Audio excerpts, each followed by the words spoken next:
Hey, great to see you, friends and neighbors. Let's talk about the forgetful farmer.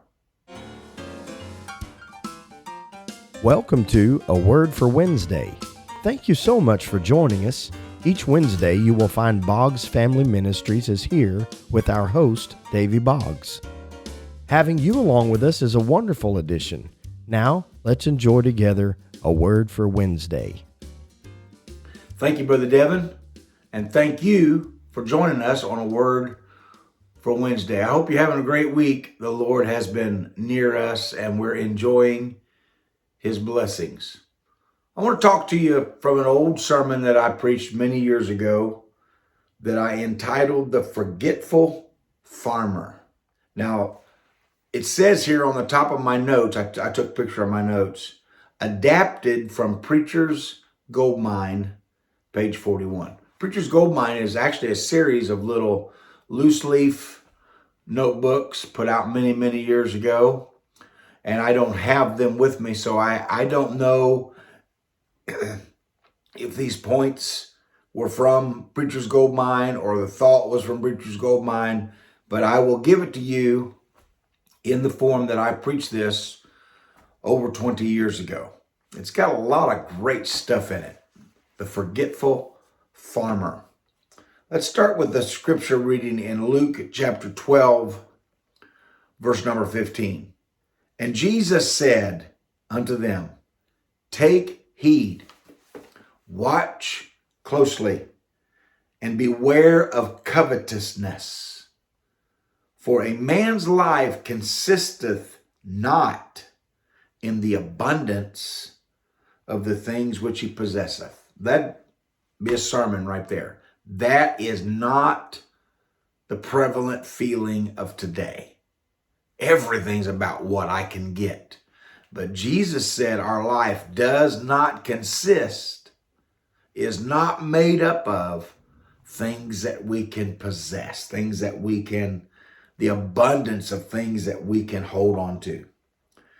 And to prove this, he spoke a parable to them, saying, the ground of a certain rich man brought forth plentifully. And he thought within himself, saying, what shall I do? What shall I do? I've got all this stuff. What am I going to do with it? I have no room where to bestow my fruits. Watch all these pronouns. And he said, this will I do. I will pull down my barns and build greater barns. And there will I bestow all of my fruits and my goods. And I will say to my soul, soul, thou hast much goods laid up for many years. Take thine ease, eat, drink, and be merry.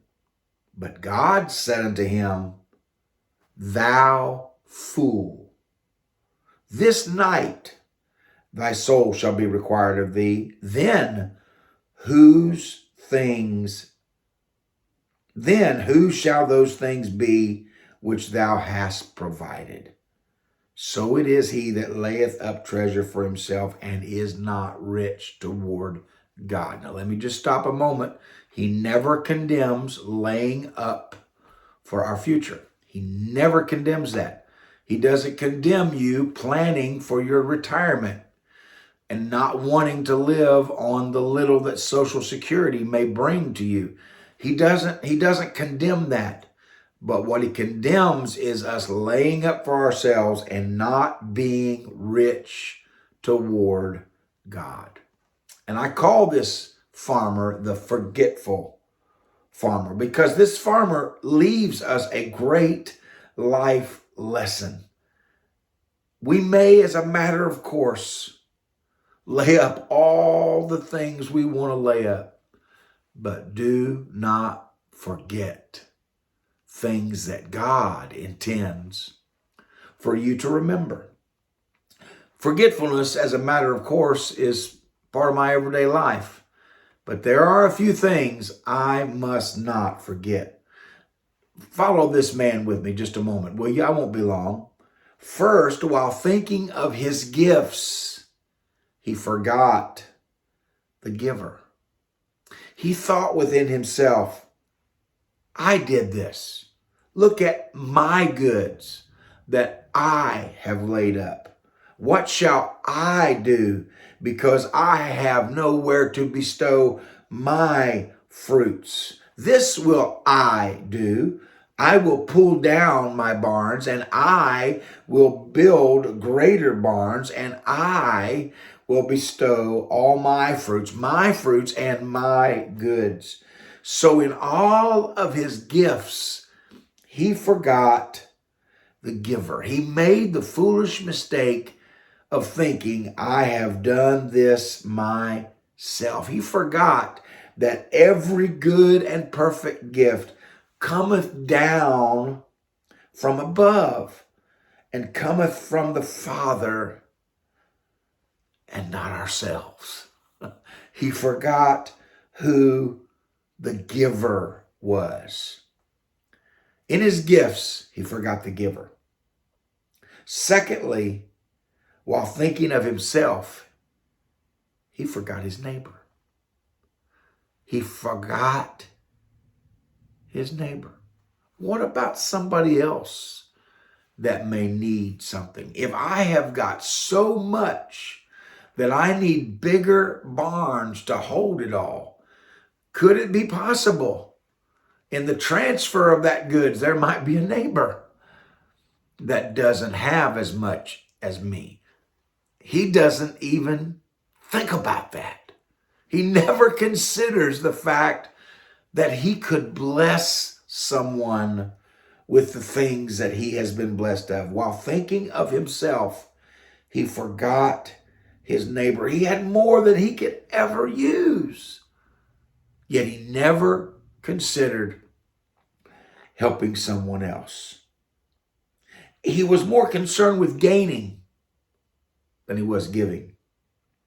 In the process of all this, while thinking of his body, he forgot his soul. He was busy making provision for his body. This is for me. This is for my future. This is going to feed me. This is going to give me pleasure. This is going to entertain my fleshly body. He never made provision for his soul. He pampered his physical man and neglected his spiritual man. Covetousness will do that to you. When we are thinking about us all the time, me, my pleasure, what it's going to do for me, we not only forget others, we forget that there's a different man in here besides just this physical man. There's a spiritual man to make provision for. He forgot all about his soul. We do that in this world. We applaud gain. We applaud ambition. We stand back and celebrate men who can make much. But what about the man who provides for his soul? What about the man who goes to God and says, God, I need provision for my soul? We make little of that man. We don't celebrate him in Time magazine. We don't build websites around that man. We don't wear his jersey. No, he's nothing. We applaud the man who makes much for the body. But the forgetful farmer not only forgot God, not only forgot his neighbor, but he forgot his own soul. While supposing that gain is godliness, we err, saints of God. That's not just godliness. Godliness is providing for our soul. And finally, while thinking of this life, he forgot the life to come. Thou hast much goods, he said, laid up for many years, he said. So now, take it easy. Eat all you want. Drink all you want. Party all you want. Be merry. You have much laid up for many years. He was all set to live He was set to enjoy life, but he failed to consider what comes after life. He failed to consider his mortality. And God said, "Thou fool." Now we are to be careful. We are instructed to be careful to call a man a fool. It's not a light statement. It's not something that you and I should be in the habit of deciding that man's a fool. We may see some foolish things. We may make some judgments about that. We may withhold ourselves from a man because we perceive that he is a fool, that he's foolish. But we ought to be very careful about describing a man as a fool. But God knows. And when God pronounces it, it's done. This great man, this Bill Gates of the Bible, and I'm not saying Bill Gates is a fool. I'm just thinking of a rich man, this Warren Buffett, whoever it is. This man's got so much. But God said, "Thou fool, this night thy soul," the thing he never considered. He considered his body. He considered the comforts of his body. But he never considered his soul. "This night thy soul shall be required of thee." He forgot his mortality. I'm going to live a long time. You and I, we don't get to decide how long we're going to live. Make your plans. Set them in concrete. God will keep his schedule no matter what happens to us. Well, there goes the clock. I guess that means I'm done, but I'm not really. It's appointed unto man to die. But after this, nothing? No. After this, the judgment. The forgetful farmer, in all of his gifts, forgot the giver. In thinking about himself, he forgot his neighbor. In thinking about mortality, his life, he forgot that he's not everlasting, that this body is not going to live forever. His soul's going to live on somewhere. But this body that he made so much provision over is not going to survive. None of us are going to survive life and get out of here unscathed.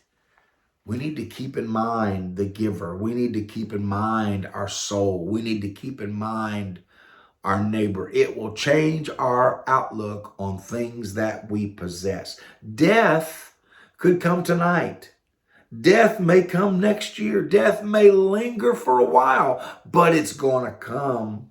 The fact remains, we all have an appointment. This forgetful farmer was so careful about his things here, he made no provision for things over there. He made no provision for eternity. We insure against loss and injury. It seems like every few days I'm getting another email reminding me, pay this insurance. We have property insurance. We have automobile insurance. We have insurance on some of our more valuable possessions that we use. I have life insurance. And there's dozens of other kinds of insurance you can have. You can insure your health. You can insure your body. You can insure parts of your body if you want to. I've heard of famous people buying insurance on their hands, on their arms, on their legs, because those parts of their body make such an important part of their living. So they insure their fingers. I'm sure famous athletes or musicians, some people probably insure their face. If they get scarred up, they'll be reimbursed for all the money they could have made in the movies or whatever. You can insure it and insure it and insure it, and there's nothing wrong with doing that. But do not forget, that doesn't cover it all? Have you made provision for your soul? Let's not be the forgetful farmer. That's my word for Wednesday. See you next week. Ciao for now. That is our word for Wednesday.